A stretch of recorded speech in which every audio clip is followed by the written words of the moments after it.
Subscribe करें credulous India channel को और नोटिफिकेशन बेल पर क्लिक करें जिससे कि कुछ अनछुए और अनकहे मुद्दे आप तक सबसे पहले पहुंचते रहें। हेलो दोस्तों, एक नई वीडियो के साथ मैं मनीष शर्मा आप सभी लोगों का क्रेडुलस इंडिया में हार्दिक स्वागत करता हूं।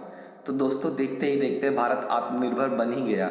जी हाँ, मोदी जी के आत्मनिर्भर अभियान का शुभारंभ किया देश के मजदूरों ने, क्योंकि गवर्नमेंट तो उनके लिए साधन उपलब्ध करा नहीं पाई उन्हें उनके घर तक पहुंचाने के लिए।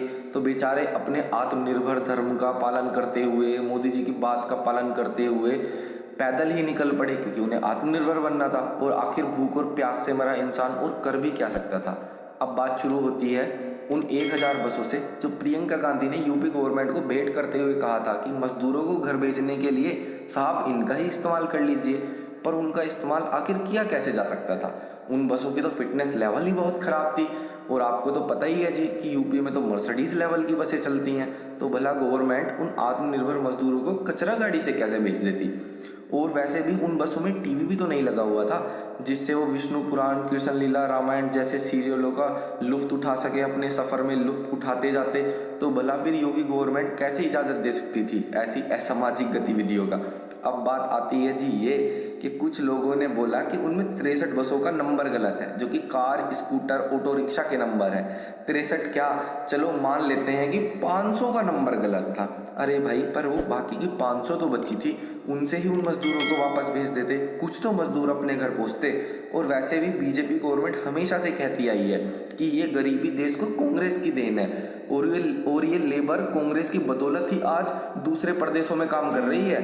क्योंकि अगर कांग्रेस उन्हें उनके राज्य में रोजगार उपलब्ध करा देती तो शायद उन्हें दूसरे राज्यों में आना ही ना पड़ता। अगर जब वो सत्ता में थी तब वो उन्हें रोजगार उपलब्ध करा देती उनके खुद के शहरों में, तो शायद उन्हें फिर दूसरे राज्यों में आने की जरूरत ही क्या पड़ती। चलो मान लिया, सब मान लिया कि ये सब कांग्रेस की ही देन है, इसमें कोई दो राह नहीं। पर ये सोचकर ही उन बसों को ले लेते कि जिन कांग्रेस की वजह से ये सब हुआ, आज वो पश्चाताप कर रहे हैं। जिनकी वजह से मजदूर दूसरे राज्यों में आए, आज वो पश्चाताप करके उन्हें उनके राज्य तक वापस पहुंचाने की बात कर रहे हैं। पर कम से कम उन मजदूरों को उनके घर तक पहुंचाया तो जाना चाहिए था। तो कमी निकालने को तो साहब कोई कुछ भी बोलने लगे। अब ऐसे तो कोई ये भी बोल सकता है कि ये बसें नहीं चलेंगी, इनमें तो 5 गियर आगे डलते हैं और पीछे तो सिर्फ एक ही डलता है, पीछे भी 5 डलने चाहिए थे। ये तो ऐसा मानता है, ये तो खराब है, ये नहीं चलेगी। तो दोस्तों, यहाँ मुद्दा फिलहाल राजनीति का नहीं होना चाहिए। उन मजदूरों के बारे में भी तो सोचो जो हजारों किलोमीटर तक पैदल चल के भूख प्यास से दम तोड़ रहे हैं। उन्हें जहाँ वो रह रहे थे वहाँ भी खाना खिलाने वाला कोई नहीं था, और हाईवे पर भी कोसों दूर तक कोई खाना खिलाने वाला नहीं है।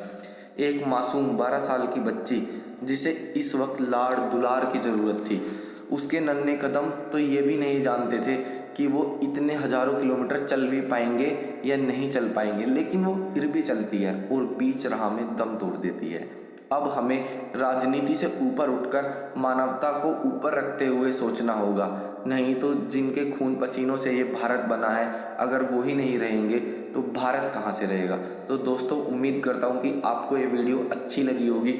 आपके क्या कमेंट्स हैं इसके बारे में प्लीज़ कमेंट बॉक्स में ज़रूर लिखिएगा। और चलो मिलता हूँ एक नए टॉपिक के साथ, तब तक के लिए बाय बाय, टेक केयर।